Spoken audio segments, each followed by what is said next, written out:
오늘도 하나님의 은총이 함께하기를 주의 이름으로 축원합니다. 날마다 기적이고 날마다 은혜인 줄 믿습니다.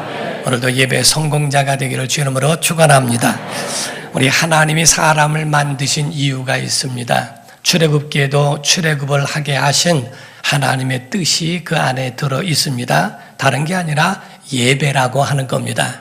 누차 말씀을 드리지만은 성경에 하나님이 사람을 만드신 이유를 말씀하셨는데, 그것은 첫 번째가 하나님의 영광을 위하여 지으셨다. 두 번째가 하나님을 찬송케 하려고 지으셨다. 세 번째가 하나님이 선한 일을 위하여 만드셨다라고 되어 있습니다. 그러므로 하나님은 참 예배하는 자를 기뻐하시며 예배를 얼마나 소중히 여기시는지 몰라요. 예배는 하나님께 드려지는 최고의 영광이며 믿는 자들이 하나님께 올려드리는 신앙적 반응이라고 볼 수 있다는 거죠. 그러므로 하나님의 백성이라면, 하나님의 자녀들이라고 한다면 어디서든지 예배해야 할 줄로 믿습니다. 그러므로 하나님의 사랑을 받는 사람, 또 하나님의 은혜를 많이 입은 사람들을 성경에 보게 되면 그 성경의 그 모든 사람들이 전부가 예배의 사람이었다 하는 거죠. 아벨도 그렇습니다. 노아도 그렇습니다. 아브라함도 그렇습니다. 사무엘도 그렇습니다. 그리고 다윗까지도 전부가 다 모두가 예배의 사람이었다 하는 겁니다. 아벨에 대하여 말할진대 아벨이라고 하는 사람도 제사를 지내요 하나님이 아벨과 그 제물은 받으셨으나 가인과 그 제물은 받지 않으셨다라고 되어 있습니다. 태초의 사람 가운데도 이와 같이 하나님 앞에 제사하는 예배가 있었어요. 또 노아는 홍수가 나서 이 모든 세상이 물에 잠겼을 때에도 다 맞춰진 후에 홍수 후에 첫 번째 한 것이 제사였습니다. 하나님 앞에 올려드리는 진정한 참된 제사요 예배였다라고 말씀하죠. 모리아산에서 자기 아들을 죽이려고 했을 만큼 하나님의 명령을 지키며 제사하려고 했던 아브라함의 이야기는 아주 유명한 이야기와 같습니다. 사무엘이라고 하는 선지자도 마찬가지로 얼마나 많은 가는 곳곳마다 정치적으로나 제사장의 역할을 다 감당하면서 가는 곳마다 제단을 쌓고 제사를 했던 예배의 사람이었다는 것을 부인할 수가 없죠. 다윗이라고 하는 왕은 어떻습니까? 그런 정치인임에도 불구하고 그런 제사하기를 사모했고 항상 그 마음에는 하나님이 그 마음속에 있어서 인구조사를 잘못함으로 인하여 하나님의 그 질책을 받게 되어 온역으로 많은 사람들이 한순간에 3일 동안에 죽음을 당할 즈음에 다윗에게 가시라고 하는 선지자가 와서 하나님 앞에 빨리 제사하라고 이야기를 합니다. 아라우나의 타작마당에 들어가 거기에서 제사를 지내되 값없는 예배하지 않겠다, 제사하지 않겠다 하므로 참된 가치 있는 제사를 드림으로 모든 재앙이 그쳐진 일도 있습니다. 예배를 잘하면 재앙도 물러가게 되어 있고 예배를 잘하면 병도 낫게 되어 있었고 예배를 잘하면 나라도 구원될 줄로 믿습니다. 이와 같이 하나님은 제사에 대한 그 모든 것을 다 보시면서 그 가운데에 영광을 받으시고 그 제사하는 예배하는 자들을 붙드시며 그들을 돌보시고 인도하시는 하나님이시라고 말씀을 합니다. 2차 세계대전 당시에 영국 국민들이 그로 인하여 굉장히 불안에 떨고 있을 때에 어느 방송국에서 윌리엄 템플이라고 하는 목사님에게 메시지, 위로의 메시지, 격려의 메시지를 부탁했다고 합니다.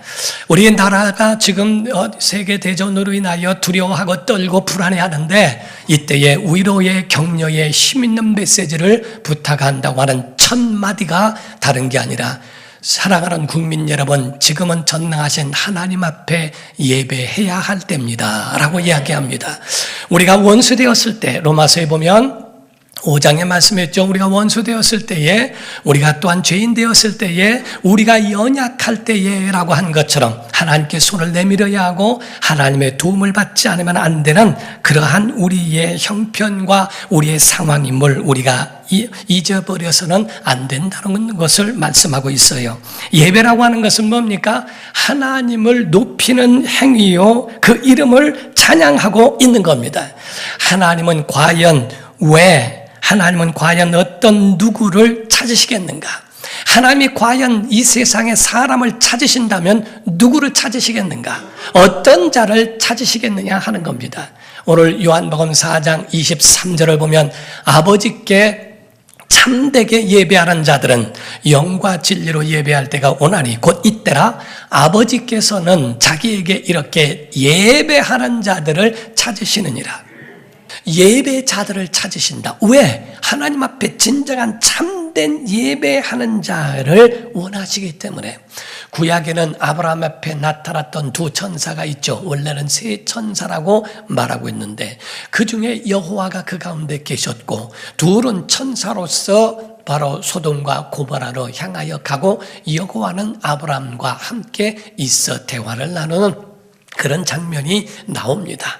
이 두 천사 또 여호와께서는 누구를 찾습니까? 의인 10명을 찾으면 멸망시키겠습니까? 의인을 찾는 것은 누구를 얘기합니까? 하나님을 섬기는 자, 예배하는 자, 하나님의 이름을 높이며 그분의 영광을 나타내기를 원하는 자들을 말하지 않습니까? 바로 그런 예배자가 없었다는 거죠. 신약에 와서도 천사 중에 한 천사가 가이사랴에 있는 고넬료를 찾아갑니다. 내 기도와 내 구제가 하나님 앞에 상달되었고 들으신 바 됐다고 하는 메시지를 그에게 남기게 되지 않습니까? 바로 누구를 찾는가? 예배하는 자, 기도하는 자, 하나님의 이름을 높이며 그분의 영광을 사모하는 자를 찾으신다고 하는 것을 말씀을 합니다. 우리가 출애굽을 볼진데 출애굽기에 있는 성막은 예배의 모범이라고 이야기를 합니다. 오늘 본문 말씀 출애굽기 33장에 나오기를 9절부터 11절에 모세가 회막에 들어갈 때, 회막은 성막을 이야기합니다. 들어갈 때에 구름 기둥이 내려, 구름 기둥이 있었다고 그랬죠. 회막문에 서며 여호와께서 모세와 말씀하시니 모든 백성의 회막문에 구름 기둥이 서 있는 것을 보고 다 일어나 각기 장막문에 서서 예배하더라고 그랬어요. 우리는 앉아서 예배하지만 그들은 장막문에 서서 이 광경이 너무 두렵고 떨리고 광경이 너무나 웅장하기 때문에 그랬다는 거죠. 사람이 자기의 친구와 이야기함같이 여호와께서는 모세와 대면하여 말씀하시며 모세는 진으로 돌아오나 눈의 아들 젊은 수종자 여호수아는 회막을 떠나지 아니하니라라고 되어 있죠. 바로 이와 같이 바로 하나님 앞에 예배할 때에 그 예배에 두 가지 특징이 있어요. 성전에 나왔을 때 두 가지 특징이 있는데 하나는 구름 기둥이 떠올랐다는 것을 말하는데 이건 하나님의 임재입니다. 성령의 임재를 말합니다. 예배는 성령의 임재가 있어야 합니다. 두 번째는 하나님이 말씀하시되 어떻게 자상하게 말씀하셨냐면 마치 친구에게 말씀하시듯 그에게 인격적 만남으로 대화하셨다고 되어 있습니다. 저는 동행이란 말을 좋아합니다. 동행보다 강한 건 함께라는 말이죠. 저는 성화 가운데 좋아하는 성화는 엠마오로 가는 제자예요. 엠마오로 가는 그 제자에 대하여 보게 되면 엠마오로 가는 두 제자가 예수님과 동행하고 있으나 깨닫지 못합니다. 그러나 주님은 그 가운데 자상하게 이야기를 해주시죠. 지금 무슨 말을 하고 있니? 라고 물으시고 우리가 찬송가 가운데 보면 저 장미꽃 위에 있을 아직 맺혀진 그때에 라고 하는 찬송이 있어요. 후렴에 가면은 주가 나와 동행을 하면서 라고 되어 있습니다. 이 동행이란 말을 영어로 말하면 주가 나와 걸었고 말씀하셨고 대화했다라는 의미예요.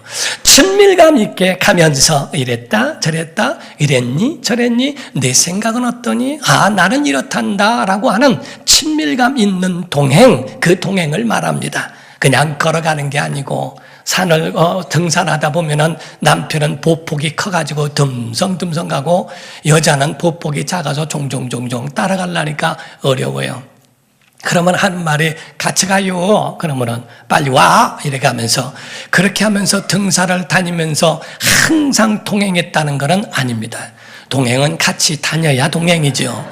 친밀함이라고 하는 것은 같이 그 가운데 함께하는 것을 말하고 있지 함께 그 동시에 같은 방향을 갔다고 해서 동행이라고 말하지 않습니다.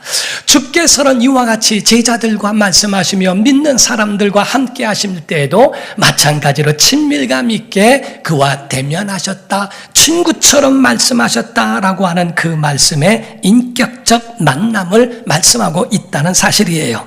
그러면 여기서 더 중요한 것들이 있습니다. 과연 예배 대상은 누구이냐 하는 것이며 방법은 뭐냐 하는 겁니다. 누구 앞에 예배하는 것이 참 예배냐라고 하는 것을 말하고 있습니다. 사람들은 미신을 섬기는 사람들이 굉장히 많습니다. 하나님 외에 다른 어떤 대상에게 예배하고 있냐는 거죠. 대부분의 사람들이 보면은 이신 저신 잡신들을 그 신들을 섬기고 있습니다. 예나 지금이나 똑같이 그런 일들을 하죠. 하나님은 그거를 거부하고 계신다 하는 겁니다. 가나안 땅에는 바알과 아세라라고 하는 그러한 우상이 있었고요. 그리고 모압에는 그모스라고 하는 우상, 블레셋에는 다곤이라는 우상이 있고 암몬에는 몰렉과 밀굼이라고 하는 우상이 있어서 인신 제사까지 드리게 됐어요. 그 가운데에 음행을 하고 제사하는 날에 음행을 하고 거기서 벤 그 사생아나 이런 아이들을 데려다가 나중에는 그 어린 아이들을 불에 태워서 드려지는 밀굼과 몰렉의 제사까지도 있습니다. 현대에 와서는 일본이라고 하는 나라는 800만 귀신을 섬기고 있고 인도 나라에는 1억이라고 하는 인구가 미신을 섬기며 종류가 있고 중국이라고 하는 나라에는 1000만 개의 종류의 그런 이 미신을 섬기고 한국도 예전에 통계에 의하면 8만 8천 개의 종류가 있으리만큼 미신이 굉장히 많다고 하죠. 성경은 우리에게 말씀하기를 나는 하나님과 귀신을 겸하여 섬기는 것을 원치 않는다. 너희가 제사하는 것은 하나님께 하는 게 아니라 귀신에게 하는 것이다 라고 고린도서에 말씀하리만큼 하나님 외에 다른 신들 앞에 무릎을 꿇고 거기에 절하는 것은 원치 않는다는 겁니다. 믿음의 사람들, 하나님께 대한 대상, 곧 우리의 예배의 대상은 하나님 아버지신 줄로 믿습니다. 그래서 아버지께 예배하는 자들은 이렇게 돼 있어요. 하나님 아버지 앞에 예배하는 자들에 대한 것을 우리에게 말하는데 곧 대상이 누구를 말하는가? 곧 하나님 아버지를 말합니다. 방법은 어떤 참된 예배를 필요로 하고 있을까? 영과 진리로 예배할지니라. 성령이 빠져선 안 된다는 거죠. 진리에 입각한 참된 예배를 해야 한다는 겁니다. 하나님의 사람은 다른 사람이 아니요, 하나님의 사람은 예배하는 사람들이에요. 아멘. 예배를 즐거워하는 사람들입니다.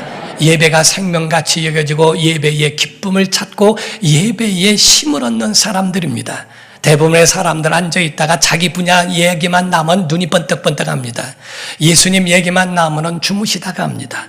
정말 성경 얘기만 나오면 그냥 언제 눈꺼풀이 내려가는지 턱 내려가면 신기하게 그것도 자꾸 옮겨가는 전염성이 있더라고요. 어떤 분들은 자 앞에 있는 사람한테 저보고 그러더라고요. 아니, 안 목사님 앞에 사람 좋으네. 이 귀한 말씀 갖고 좋나? 막 그래가면서 나한테 그러더니 1분도 안 돼서 쥐가 졸아요. 그게 전염이 돼가지고 같이 졸면서 너무 편하면 졸아가면서 자기 분야 얘기하면 눈이 뻘떡뻘떡합니다. 막 전부가 눈이 얼마나 그렇게 빛나는지 몰라요. 하나님의 사람은 예배 가운데 눈이 빛나야 하고 예배 가운데 즐거움과 새 힘을 얻어야 할 줄로 믿습니다. 교회는 행정가가 필요한 게 아닙니다. 그들은 돈 주고도 얼마든지 쓸 수 있어요.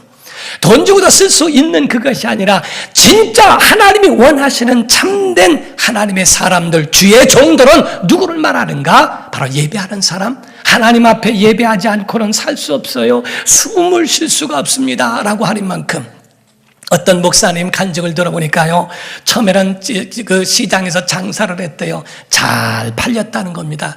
장사를 하면서도 그 가운데에 나 이거 싫어요.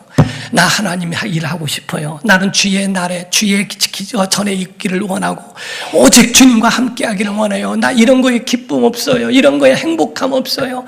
오직 난 주님과 함께 있기를 원해요 라고 했던 그 기도가 하나님이 내게 응답하셨다는 간증도 들었습니다. 성경 시편 84편 10절에 말씀하기를 주의 궁정에서의 한 날이 다른 곳에서의 첫날보다 나은즉 악인의 장막에 사는 것보다 내 하나님의 성전 문지기로 있는 것이 좋사오니 라고 되어 있어요. 하나님 전에 나와 나는 주님 없이는 못 살아요. 내가 주님과 함께 살기를 원하고 내가 주님의 은혜로 살기를 원합니다 라고 하는 믿음의 행위가 우리 안에 과연 있는가? 그들이 주의 종들이요, 그들이 교회의 중직이요, 그들이 바로 하나님이 쓰시는 믿음의 사람인 줄로 믿습니다. 하나님을 만나려면 하나님이 그런 자를 찾으시겠다는 거예요. 누구를? 참된 예배하는 자들을 찾으시겠다는 거예요. 여러분이 참된 예배자가 된다면, 좋은 예배자가 된다면 주님 만나 주시겠다는 겁니다. 하나님 그런 자들을 찾으셔서 그들에게 은혜를 베푸시고 능력을 주시는 거예요. 우린 첫 번째 예배를 사모하는 사람 되기를 주 이름으로 축원합니다. 두 번째는 참된 예배하라는 겁니다. 참된 예배, 왜냐하면 가짜 예배도 있다는 겁니다. 가짜 예배는 과연 무엇일까? 마음이 빠지고 가슴이 없고 진정성이 없는 예배.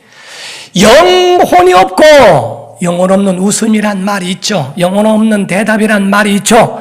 이와 같이 성령으로 하지 않는 예배, 진리가 빠진 그런 예배에 과연 하나님이 관심이 있을까? 알맹이 없는 쭉정이에 무슨 관심이 있습니까? 본질이 없는 형식에 무슨 관심이 있을까? 예배 가운데 예수가 없고, 예배 가운데 회개가 없고, 예배 가운데 변화가 없고, 예배 가운데에 진정한 하나님의 은혜를 무시하는데 그 예배가 과연 하나님께 상달될까? 예배 자리에 있다고 다 하나님의 도매금으로 받아주시는 거 아닙니다. 하나님은 똑같은 제사 자리에 있다 할지라도 아벨과 그 제사는 받으셨고 가인과 그 제사는 받지 않았다라고 성경은 명백하게 말씀하고 있죠. 하나님의 질책하시는 가운데에 말씀하기를 마태복음 15장 8절에 이 백성이 입술로는 나를 공경하되 마음은 내게서 멀도다. 하나님은 그들을 경멸히 여기시겠다 하는 말씀입니다. 히브리서 11장 6절에 말씀합니다. 믿음이 없이는 하나님을 기쁘시게 하지 못하나니 믿음 빠진 예배는 소용이 없다는 거예요. 하나님께 나아가는 자는 곧 예배하기를 위하여 집에서 인터넷으로 예배하는 게 아닙니다. 하나님께 예배의 자리에 나아가는 자는 반드시 그분이 계신 존재에 대하여 믿음을 가져야 하고 또한 그가 자기를 찾는 자들에게 상 주시느니 바로 그를 찾는 자들에게 하나님이 만나주시고 그들에게 함께 하시겠다고 하는 그 약속, 그분이 누구신지를 아는 자들에게 그 예배를 받으시겠다라고 말씀하는 거예요. 사랑하는 성도 여러분, 참된 예배자가 되기를 예수 이름으로 축원합니다. 우리 성경에 말씀한 것은 예배 가운데에 해야 할 것은 어떤 방법으로 진정성 있는 예배는 어떤 예배인가? 예의가 있어야 한다는 겁니다. 예의를 갖춘 예배를 가르쳐 말합니다. 중국은 식의주예요. 그러니까 중국은 먹는 게 먼저입니다. 제가 중국에 설교하러 갔는데 여기서는 외국인 티를 내면은 타켓이 되니까 조금 이렇게 좀 지저분하게 하고 좀 이렇게 하라고 그러더라고요. 그래서 지저분하게 한 것이 넥타이 메고 간 거예요. 그리고 007 가방 들고 이러고 가니까 전부가 다 아주 나만 쳐다보고 있고요. 이게 아주 숨길 수가 없더라고요. 그렇게 하는데 그들은 먹는 것에 굉장히 옷이나 이런 것에 별로 관심이 없어요. 근데 먹는 거는 아주 천천히 먹어가면서 그러면서 거기서 교제를 하는 것을 보게 됩니다. 한국은 의식주예요. 굶어도 옷은 좋은 거 입어야 돼요. 그래서 의식주가 되어져서 옷 같은 거를 명품을 입으라는 건 아닙니다. 그러나 거기에 격식에 맞는 그 옷을 입어주는 것을 한국은 예의로가 이야기하고 있죠. 이와 같이 성경도 하나님 앞에서 믿음의 태도가 무엇일까? 시편에 말씀하기를 29편 2절에 말씀합니다. 여호와께 그의 이름에 합당한 영광을 돌리며 거룩한 옷을 입고 여호와께 예배할지어다 이렇게 됐어요. 우리가 성지순례를 가더라도 키파라고 하는 모자 같은 게 있어요. 머리 요거 정수리만 덮는 거, 그거를 쓰지 않고는 해당에 못 들어가게 합니다. 그거를 쓰고 해당에 들어가고 통곡의 벽에 들어갈 때도 그 키파라고 하는 걸 쓰는데 그 의미는 내 위에 하나님이 계시다라고 하는 의미와 두 번째로는 하나님이 내 죄를 덮어주신다라는 의미를 가지고 있습니다. 그거를 쓰지 않으면 못 들어가게 만듭니다. 어느 곳에서는 여자들이 스타킹을 신지 아니하고 맨 발을 드러내고 못 지나가게 만드는 곳도 있습니다. 정장을 해야 들어가는 식당이 있기도 하고 각각 그에 대하여 장례식장에는 장례복으로 거기에 맞는 예복이 필요한 것처럼 하나님 앞에 가기를 원한다면 참된 예배자에서는 우리가 명품은 아닐지라도 참된 예배에 대한 예복은 준비해야 할 것이 아닌가.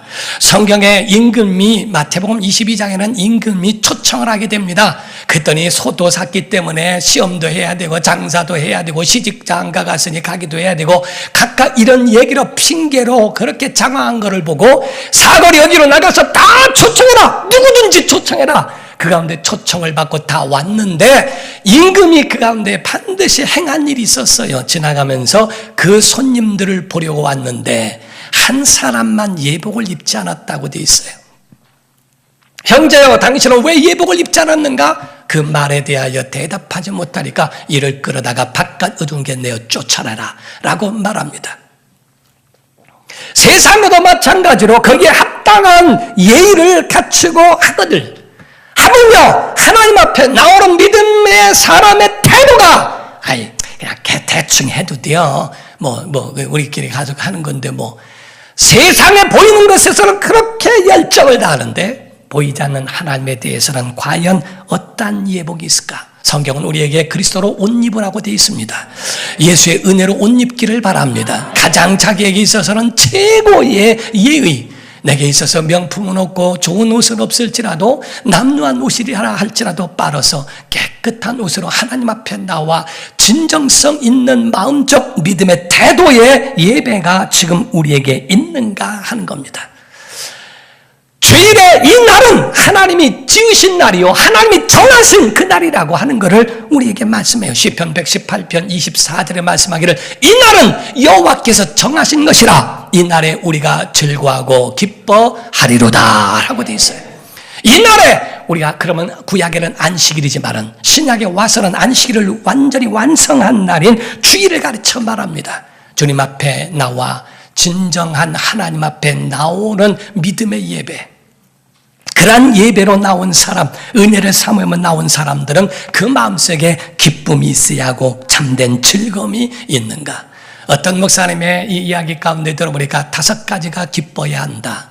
5가지가 행복해야 된다. 눈, 귀, 입, 몸, 마음이라고 표현을 합니다. 눈, 여러분의 눈은 주님 바라보기를 주 이름으로 축원합니다. 주님 보면 행복할 수 있어요. 귀, 주의 말씀을 들을 때 행복이 있는 줄 믿습니다. 입, 여러분 찬양할 때 은혜가 있는 줄 믿습니다. 여러분 몸은 바로 주의 이름을 위하여 봉사하고 여러분이 함께 여러분들이 그 예배의 자리에 있을 때 하나님의 행복 주시지 않겠습니까? 여러분의 마음은 믿음의 사람들과 교제할 때에 그들의 간증을 들을 때 얼마나 기쁨이 있는가. 사도 요한은 말하기를 내가 정말 하나님의 사람들에게서 진리 가운데 살아가고 있다고 하는 말을 듣는 것보다 더 기쁨은 없다라고 할 만큼 그 속에 정말 참 기쁨과 즐거움과 설렘과 새 힘을 얻고 행복함이 그 안에 있느냐 하는 거예요.